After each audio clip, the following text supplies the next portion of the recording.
Welcome dear rockers, कैसे हैं आप सभी। तो आज हम लेकर आ चुके हैं आपके लिए 2026 की बेहतरीन मूवी, जिसका नाम ये रहा आपके सामने, कन्नड़ा मूवी है। तो कहानी की शुरुआत में दोस्तों हम एक बहुत ही फेमस मगर रिटायर्ड जर्नलिस्ट मिस्टर रवि को देखते हैं पुलिस स्टेशन में, जहां वो 20 साल पहले मिसिंग हुए शिव नाम के आदमी के बारे में पता लगाने के लिए आया हुआ है। इंस्पेक्टर कहता है कि सर 5 साल हो गए हैं मेरे यहाँ पे पोस्टिंग हुए, आप हर हफ्ते आ जाते हो शिव के केस की इन्फॉर्मेशन लेने के लिए। एक बात बताइए, आपको ऐसा क्यों लगता है कि जो आदमी 20 साल पहले लापता हो गया था आप उसे ढूंढ पाएंगे? अरे तब से 8 इंस्पेक्टर आए और चले गए, कोई ढूंढ नहीं पाया उनको। देखिए ये एक डेड केस है। लेकिन दोस्तों रवि कहता है कि मैं जानता हूँ पुलिस के पास आए दिन नए नए केसेस आते रहते हैं, पर यकीन मानिए ये आदमी मेरे लिए बहुत ही इंपॉर्टेंट है, इसीलिए आप हार मत मानिए, अपनी कोशिश पूरी करिए। अब दोस्तों हम पृथ्वी नाम के लड़के को देखते हैं, जो कि अपने दोस्तों के साथ एक ढाबे पे आता है और वहां उसे लोग पहचान जाते हैं कि अरे अरे ये तो फेमस ट्रैवल ब्लॉगर पृथ्वी है। वो उससे हाथ मिलाते हैं। जल्द ही वेटर पृथ्वी के टेबल पे ड्रिंक सर्व करने जा रहा होता है, मगर विकी नाम का लड़का एक बॉटल ले आता है और कहता है कि हम पहले से आए हुए हैं,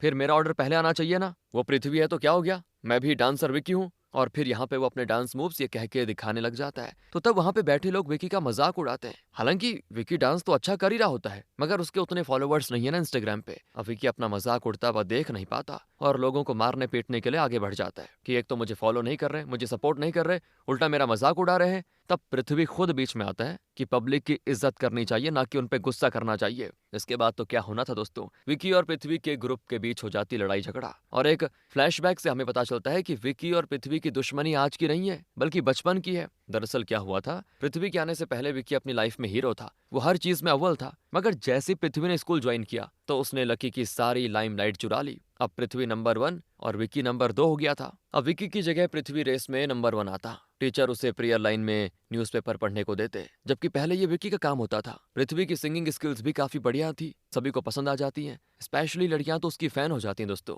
रामलीला के नाटक में जहां पहले विकी राम जी का रोल किया करता था, अब पृथ्वी को वो रोल दिया जाता है और विकी को हनुमान जी का। इन सभी चीजों से विकी बिल्कुल भी खुश नहीं होता और इस तरह उसने पृथ्वी को अपना दुश्मन मान लिया होता है। हालांकि पृथ्वी के लिए तो विकी मैटर भी नहीं करता है, पर अब दोनों बड़े हो चुके हैं। पृथ्वी सोशल मीडिया पे फेमस हो चुका है और विकी को लोग अच्छा डांस करने के बाद भी पता नहीं फॉलो क्यों नहीं करते। इसी का गुस्सा वो पृथ्वी पर निकालने का मौका ढूंढता रहता है। और अब प्रेजेंट में हम देखते हैं दोस्तों कि जैसे पृथ्वी फाइट करके घर आता है ना, तो उसकी मम्मी का फ्रेंड मिस्टर राजन है, वो ऑलरेडी इनको सारी बातें, मतलब उसकी मम्मी को सारी बातें बता देता है कि तुम्हारा बच्चा लड़के आया हुआ है। और वैसे पृथ्वी को दोस्तों अपनी मॉम की फ्रेंडशिप इस रंजन अंकल से बिल्कुल भी पसंद नहीं है। ऊपर से उसकी मॉम उसी को समझाने लग जाती है कि अरे रंजन अंकल कह रहे थे कि तुम लड़ाई करके आए हुए हो, देखो तुम इन चीजों में मत पड़ो बेटा, उन्होंने बेंगलुरु में तुम्हारे लिए जॉब की बात करी हुई है, वहां ज्वाइन कर लो, ये सोशल मीडिया की चकाचौंध, इससे दूर रहो तुम फिलहाल। जिससे पृथ्वी चिढ़ जाता है, वो गुस्से में कहता है आप सीधा सीधा क्यों नहीं बोल देते कि घर से निकल जाओ। तो मॉम उसको समझाने की कोशिश करती कि बेटा ऐसी बात नहीं है, मगर यहाँ गुस्से में पृथ्वी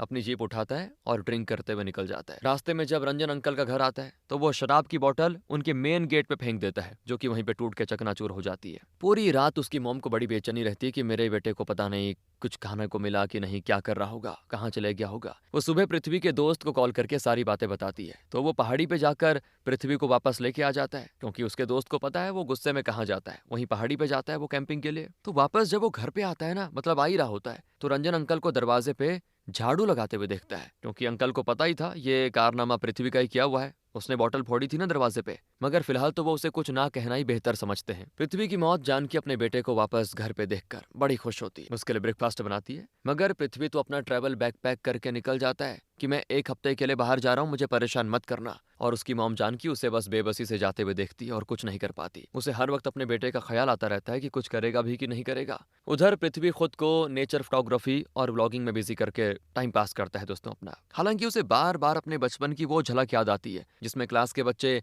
उसका ये कहकर मजाक उड़ाते थे कि तुझे तेरे डैड का नाम भी नहीं मालूम ले। तो यहाँ पे हम एक और चीज नोटिस करते हैं दोस्तों कि जानकी के पास छोटा सा कीपैड वाला मोबाइल है, जिससे वो अपने बेटे को कॉल करती है, पर वो कॉल नहीं उठाता। और वैसे जानकी अपना घर चलाने के लिए कपड़े सिलने का काम करती है, क्योंकि वो एक सिंगल मदर है। उसके पास जो लेडीज कपड़े सिलवाने के लिए आती है ना, उनके स्मार्टफोन से वो अपने बेटे का व्लॉग देखती है और इस तरह उस पर नजर रखती है कि वो ठीक है, उसने खाना पीना खाया है कि नहीं, थोड़ा बहुत पता चल ही जाता है। इसके बाद दोस्तों हम मिनी नाम की एक खूबसूरत सी लड़की को देखते हैं। मिनी और उसकी दादी माँ दोनों ही पृथ्वी की बहुत बड़ी फैन है। वैसे वो दोनों हमेशा से पृथ्वी की वीडियोस देखा करती है, क्योंकि पृथ्वी अक्सर चैरिटी के लिए फंड्स क्या करता है। आज वो देखते हैं कि इस बार पृथ्वी सरकारी स्कूल की मरम्मत के लिए फंड रेज कर रहा है, तो वो बिना कुछ सोचे समझे उसको 1,70,000 रुपए डोनेट कर देती हैं और ये अभी तक का सबसे बड़ा अमाउंट होता है जो पृथ्वी को मिला होता है। फिर वो मिनी का प्रोफाइल चेक करता है जिसमें सिर्फ बच्चों के फोटोज होते हैं, जिससे पृथ्वी को लगता है कि किसी बच्चे ने गलती से इतने सारे पैसे भेज दिए मुझे लग रहा है। इसलिए वो रात को जब ये देखता है तो वॉइस मैसेज करता है कि लगता है आपने बाय मिस्टेक इतने पैसे डाल दिए हैं। तो उस वक्त दोस्तों मिनी अपनी फैमिली के साथ खाना खा रही थी रात का और सबके सामने ही वो पृथ्वी को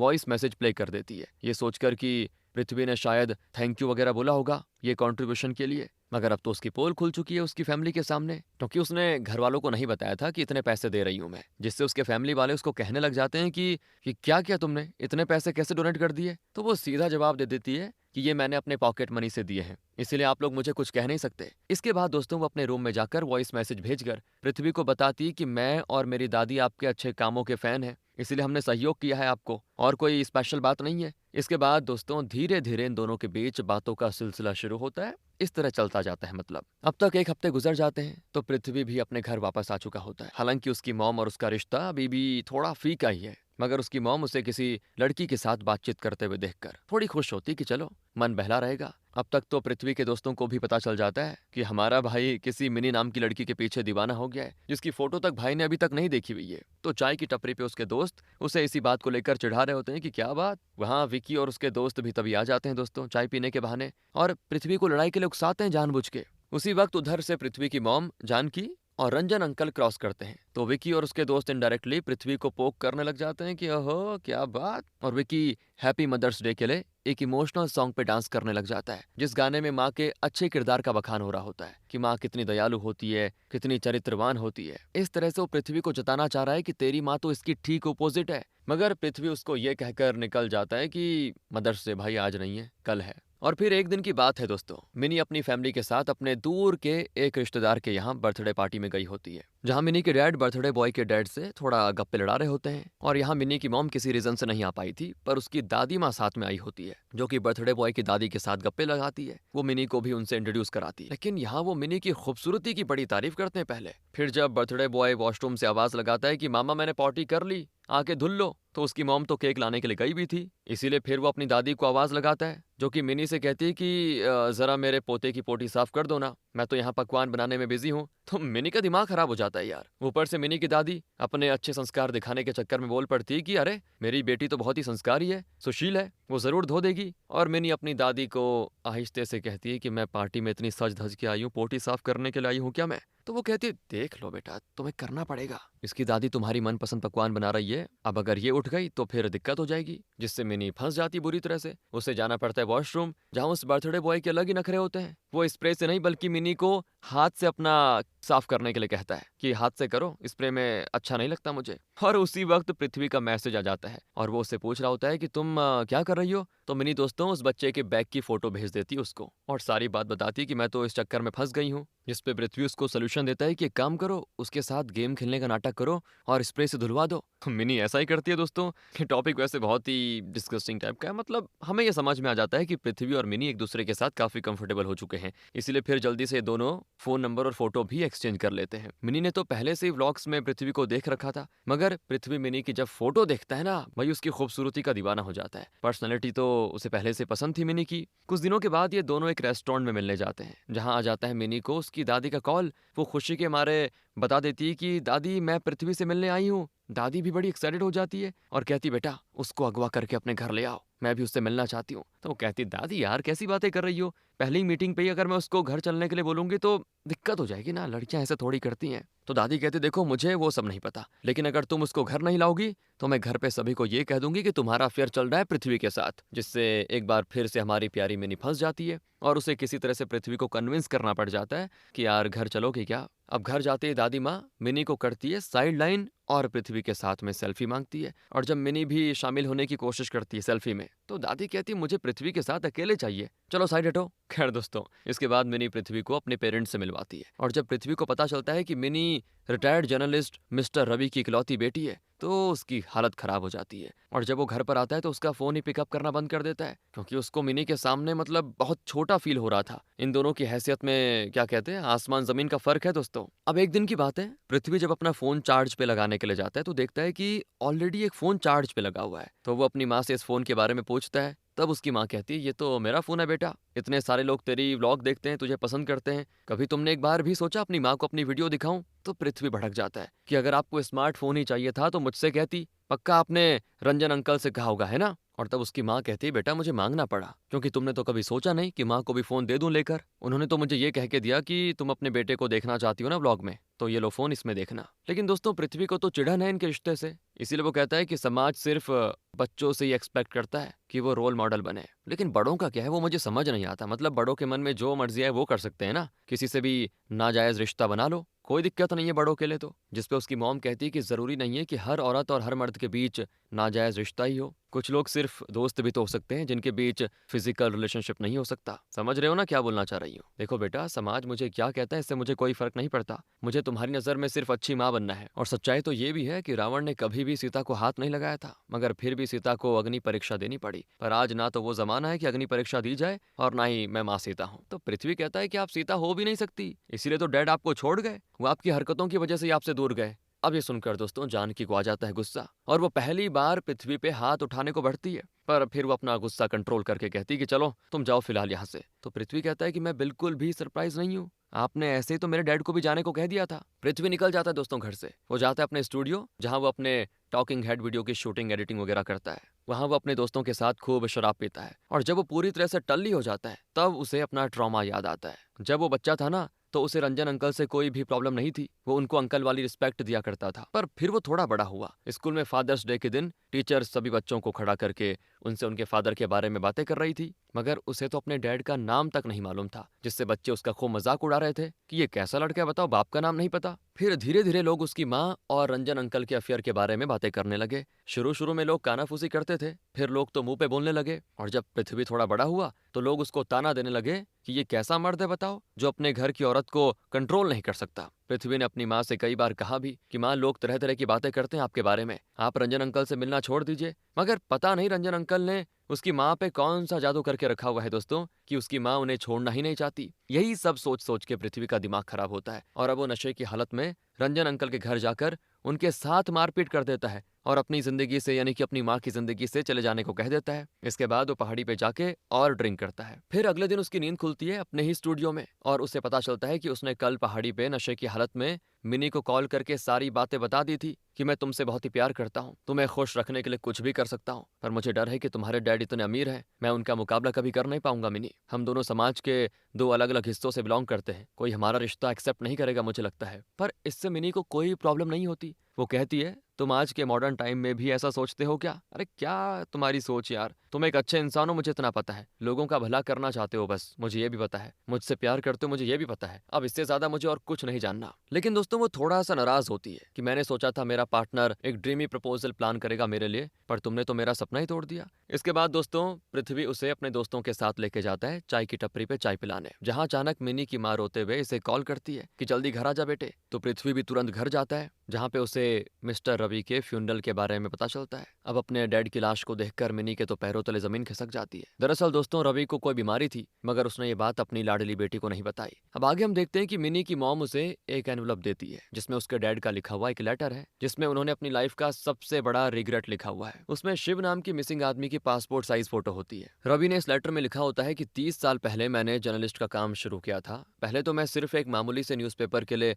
आर्टिकल लिखा करता था, मगर फिर मैंने वीकली न्यूज़पेपर निकाली। जैसे उस टाइम लोग फिल्म्स के टिकट की लाइन में लगते थे ना, वैसे ही मेरी मैगजीन के लिए भी लगते थे। मैं अपने करियर के टॉप पे था। एक दिन मुझे एक लेटर रिसीव हुआ रम्या नाम की लड़की का, जिसने मुझे बताया कि मैं मैसूर की रहने वाली हूँ, वहाँ यूनिवर्सिटी में स्टूडेंट हूँ। मेरी एक छोटी सी फैमिली है सर, जिसमें मेरे मॉम डैड और 4 साल का भाई है। मेरे डैड शिव मेरे कॉलेज के फिजिक्स टीचर हैं। उनका फिजिक्स में बहुत ही इंटरेस्ट है। फिजिक्स जैसे कॉम्प्लिकेटेड सब्जेक्ट को बड़ी ही आसान भाषा में समझा देते हैं बच्चों को। उन्होंने कई सारे ऑटोमेटिक विंड इंस्ट्रूमेंट बनाए। पूरे शहर में मेरे डैड की बहुत ही इज्जत थी। हमारी फैमिली बहुत ही खुशहाल थी सर। पर फिर मुझे मेरे ही क्लासमेट विनय से प्यार हो गया। विनय भी बहुत अच्छा स्टूडेंट था और वो कई सालों से मुझे पसंद किया करता था, पर उसकी एक आदत थी, वो हमेशा हर मोमेंट को कैप्चर करना चाहता था अपने कैमरे में, और हर चीज़ की तरह उसने एक दिन हमारी इंटीमेट मोमेंट को भी रिकॉर्ड कर लिया, जो आगे चलकर किसी तरह से लीक हो गई। कुछ ही वक्त के अंदर वो वायरल हो गई। उसकी कैसेट बनकर बिकने लगी, जिसे कई सारे ठरकी आदमियों ने खरीद लिया था, मगर ज्यादातर लोग अभी भी इस चीज से अनजान है। ये घटना इसी हफ्ते की है, इसलिए मैं गुजारिश करती हूँ कि मेरी फैमिली की खातिर प्लीज ये न्यूज अपने वीकली न्यूज़पेपर में मत छापिएगा, वरना जिन जिनको अभी तक पता नहीं है उन्हें भी पता चल जाएगा, और अगर ऐसा हुआ तो मैं अपनी जान दे दूंगी। ये पढ़ने के साथ दोस्तों मिस्टर रवि अपने आदमी से सारे न्यूज़पेपर रोकने के लिए कह देते हैं। उस समय की बात है, ठीक है ये, पर अब तो काफी देर हो चुकी थी, क्योंकि सारे न्यूज़पेपर तो दुकानदारों तक पहुंच चुके थे और रम्या की स्टोरी उसके डैड की फोटो के साथ फ्रंट पेज पे छपी हुई थी कि एक कॉलेज प्रोफेसर की बेटी की वीडियो हुई वायरल, साथ में रम्या और विनय की फोटो भी होती है। इसीलिए कॉलेज जाते ही उस दिन शिव के कानों तक ये खबर उड़ते उड़ते आ जाती है। उसके तो हाथ पैर कांपने लग जाते हैं, ठंडे पड़ जाते हैं, मगर फिर भी वो अपनी ओर से पूरी कोशिश करता है किसी तरह से इस पूरे शहर से इस न्यूज़पेपर को गायब कर दूं। पूरे शहर में जहां जहां भी उसकी नजर पड़ती है उस न्यूज़पेपर पे, तो शिव सारे के सारे न्यूज़पेपर खरीद लेता है। अगर कोई आदमी उसे वो न्यूज़पेपर पढ़ता हुआ भी दिख जाता तो वो उनके हाथ से न्यूज़पेपर छीनकर अपनी गाड़ी में रखता और घर आकर चुपचाप जला देता। और तब उसकी वाइफ जानकी आती है अपने हाथों में वही न्यूज़पेपर लिए हुए। यानी दोस्तों शिव पूरी तरह से अपनी कोशिश में कामयाब नहीं हुआ था। उसे पता चलने से पहले वो न्यूज़पेपर बहुत सारे लोगों ने पढ़ लिया था। जिसके बाद दोस्तों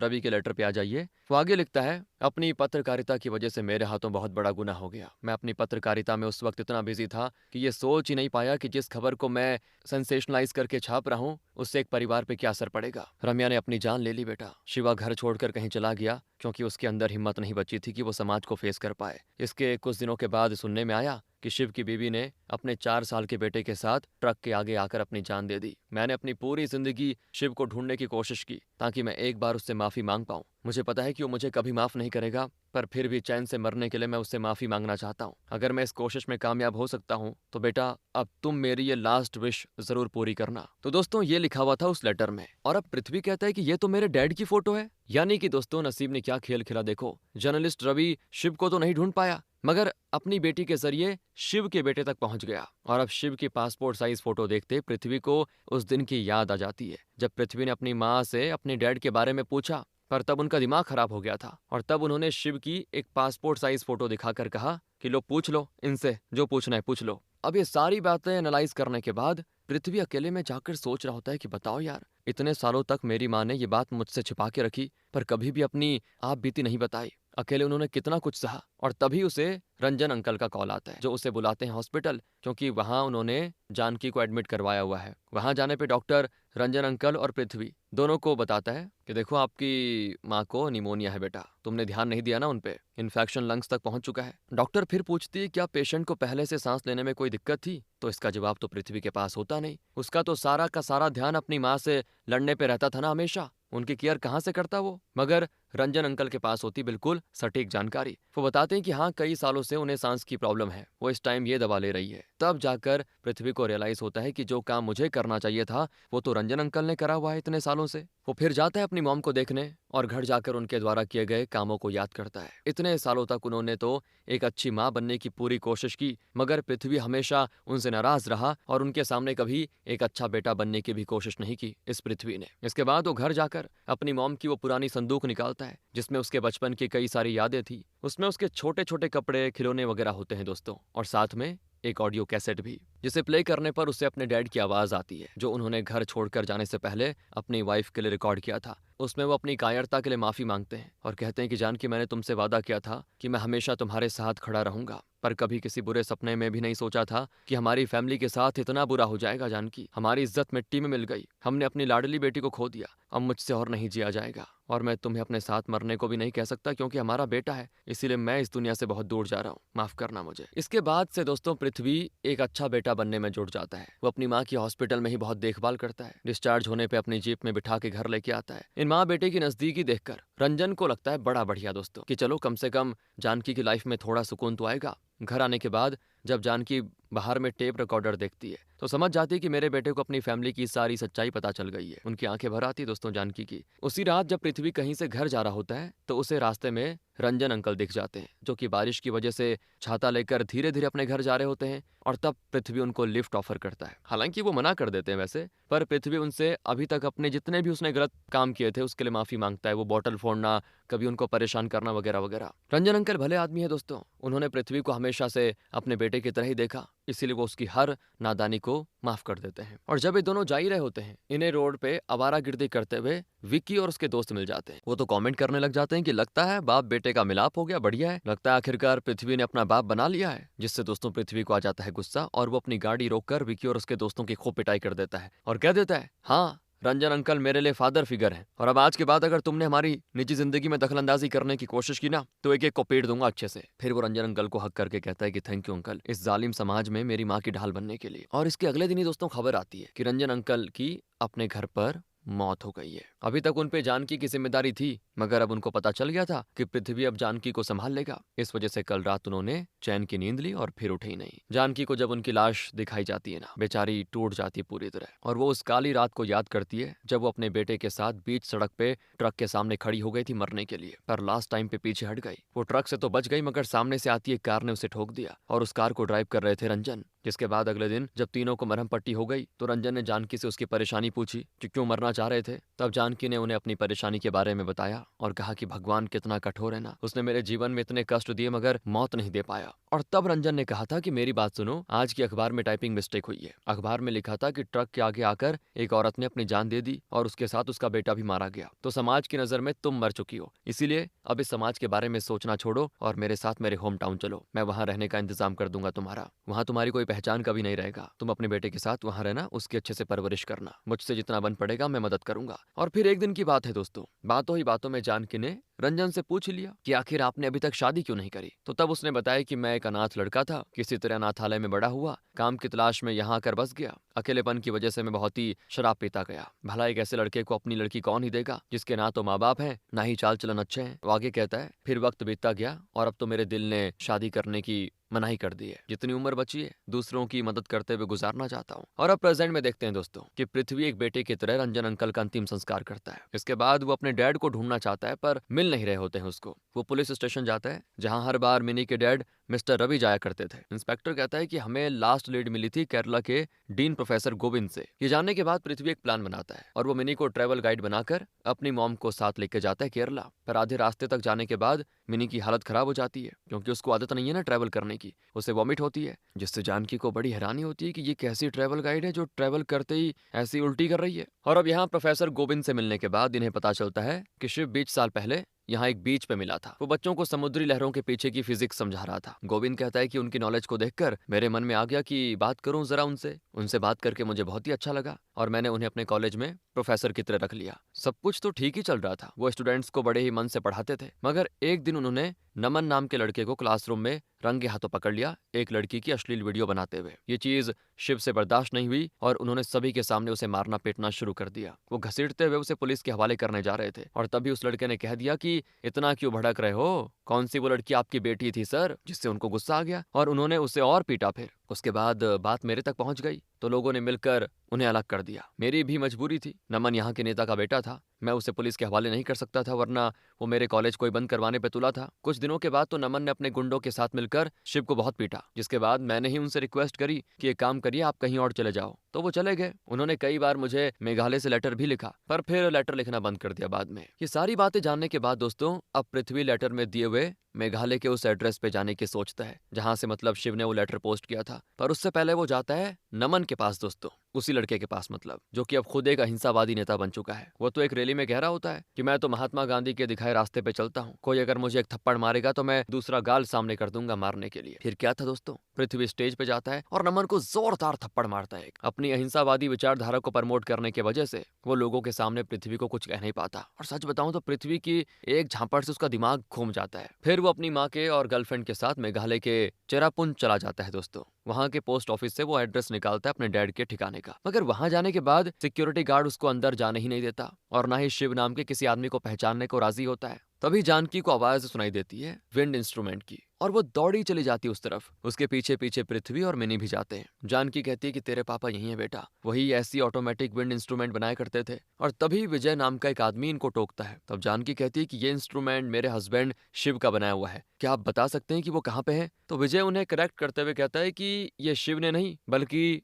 जानकी सर का बनाया हुआ है। विजय से बात करने पर इनको पता चलता है कि यहाँ आने के बाद शिव ने अपना नाम जानकी बताना शुरू कर दिया था अपनी वाइफ की याद में। उन्होंने विजय को बताया था कि मेरी फैमिली की मौत एक ट्रक एक्सीडेंट में हो गई थी, अब मेरे जिंदा रहने का सिर्फ एक ही मकसद है, बच्चों को पढ़ाना लिखाना और उन्हें एक अच्छा इंसान बनाना। तो हमारे यहाँ एक छोटा सा पहाड़ी इलाका है जहाँ तक ना तो आज तक रोड पहुंच पाई और ना ही सरकार। मैं एक एनजीओ से जुड़ा हुआ हूँ, मैं उस पिछड़े गाँव में खाना कपड़ा और महिलाओं को पीरियड्स पैड्स वगैरह प्रोवाइड करने का काम करता हूँ। मैं एक दिन जानकी सर को अपने साथ उस गाँव में लेके गया और तब उन्होंने उन्होंने गांव वालों के साथ मुझे भी शिक्षा का सही मतलब समझाया कि अगर अच्छी शिक्षा मिल जाए तो लोग अपनी मूलभूत जरूरतों को खुद ही पूरा कर सकते हैं। उन्होंने घर घर जाकर गांव के लोगों से रिक्वेस्ट की कि मैं आपके बच्चों को फ्री में पढ़ाऊंगा, आप उन्हें मेरे पास भेजिए। दिन में जानकी सर उन बच्चों को पढ़ाते और शाम में उनके माँ बाप को। जब इस गांव के लोग शिक्षित हो गए तो वो यहाँ से चले गए किसी और गांव का भविष्य चमकाने के लिए। इसके बाद दोस्तों ये लोग इसी गांव में होने वाले महात्मा बुद्ध के नाटक को देखते हैं, जिसमें यह बताया जा रहा होता है कि महात्मा बुद्ध ज्ञान की खोज में अपने सोते हुए बीवी बच्चों को छोड़कर चले गए।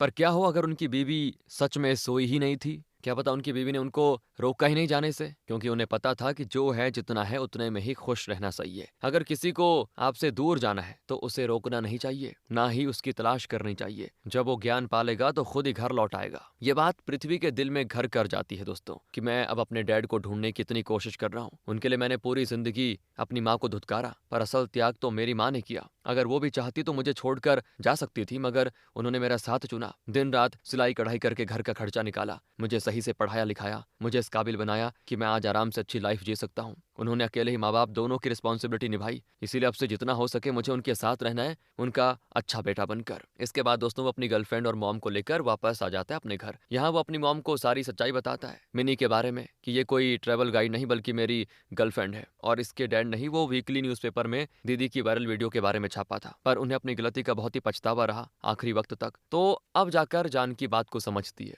और कहती कि जो गलती बाप ने की उसकी सजा बेटी को नहीं मिलनी चाहिए, मैं तुम्हें अपने घर की बेटी बनाने को तैयार हूँ। कुछ महीनों के बाद दोस्तों हम देखते हैं जानकी सर यानी शिव को, वो भी उनकी बेटी रम्या के साथ अमेरिका में। और यहाँ पे एक बढ़िया सा ट्विस्ट रिवील होता है दोस्तों, कि रम्या ने वीडियो वायरल होने के बाद अपनी जान देने की कोशिश तो की थी, मगर उसके बॉयफ्रेंड ने उसे बचा लिया था। वो रम्या से सच्चा प्यार करता था और वीडियो वायरल करने में उसका कोई हाथ नहीं था। चीजें इतनी ज्यादा कॉम्प्लिकेट होने के बाद वो रम्या को लेकर दूसरे शहर भाग गया था, और फिर किसी तरह पढ़ाई लिखाई करने के बाद अमेरिका में जॉब हासिल करके सेटल हो गया। इनकी एक प्यारी सी बेटी भी है दोस्तों, खुशी नाम की, जिसे फिजिक्स में बहुत ही ज्यादा इंटरेस्ट है, और उसने स्कूल कंपटीशन में ऑटोमेटिक ट्यूब इंस्ट्रूमेंट प्रोजेक्ट बनाया, और इस कंपटीशन के चीफ गेस्ट थे जानकी सर यानी शिव। उन्होंने खुशी से बहुत देर तक इस प्रोजेक्ट के बारे में बात की। ऑडिटोरियम में सबके सामने उन्होंने खुशी की तारीफ की। खुशी की मॉम ने जैसे ही अपने डैड को स्टेज पे देखा तो वो बहुत डर गई और वहां से जाने लगी खुशी को लेकर। पर जैसे ही जानकी सर ने खुशी को स्टेज पे बुलाया तो फोकस खुशी पे हो गया, और जानकी सर ने उतने सालों के बाद अपनी बेटी रम्या को देखा, जिससे वो मरा हुआ मान चुके थे पहले। रम्या अपने डैड से नजर नहीं मिला पा रही थी दोस्तों, मगर नसीब के खेल के आगे कोई नहीं टिक सकता। उनका आमना सामना हो गया। पर इतने साल बीत चुके थे जानकी सर को अपनी फैमिली के बिना रहते, कि उन्होंने जब रम्या को देखा तो उसे माफ कर दिया और उसके साथ ही रहने लगे। और अब प्रेजेंट डे में फादर्स डे होता है दोस्तों, और जानकी सर अपनी नातनी खुशी के साथ स्मार्ट टीवी पे व्लॉग्स देख रहे होते हैं फादर्स डे से रिलेटेड। और इसी दरमियान गलती से पृथ्वी का वीडियो प्ले हो जाता है, जिसमें वो अपनी ऑडियंस को अपने न्यू घर को दिखाता है, अपनी प्रेग्नेंट वाइफ को दिखाता है, और फिर अपनी माँ से फादर्स डे के केक को कटवाता है, ये कहते हुए कि यही मेरी माँ है और यही मेरे पिता भी, इन्होंने दोनों की जिम्मेदारी बखूबी निभाई है। हालांकि पहले मैं ड्रा करता था एक सवाल से, जब मुझसे सब पूछते थे कि तुम्हारे पिता का नाम क्या है, पर आज मैं कह सकता हूँ मेरे डैड का नाम प्रोफेसर शिव है। वो फिजिक्स के बहुत ही अच्छे टीचर थे और उन्होंने बहुत सारे बच्चों की जिंदगी बदली। हालांकि अभी मुझे नहीं पता वो कहाँ है, पर प्रे करता हूँ कि जहाँ हो अच्छे हो। ये देखकर दोस्तों शिव या जानकी सर जो भी कहें, वो पृथ्वी के इस चीज से इमोशनल हो जाते हैं। उन्होंने न्यूज में पढ़ा था कि उनकी बीवी और बच्चे की मौत हो गई, मगर वो तो बिल्कुल सही सलामत हैं। और फिर वो जल्दी से अपनी बीवी बेटे की तस्वीर से हार हटा देते हैं और अपनी बेटी को देखते हैं। दोनों बाप बेटी खुशी के आंसू रोते हैं दोस्तों, कि चलो इतने सालों के बाद अब पूरा परिवार साथ होगा। और इसी हैप्पी एंडिंग प्यारी सी मूवी खत्म होती है दोस्तों। यहाँ पे मिलते हैं आपसे अगली वीडियो में, ध्यान रखेगा अपना। Thanks for watching.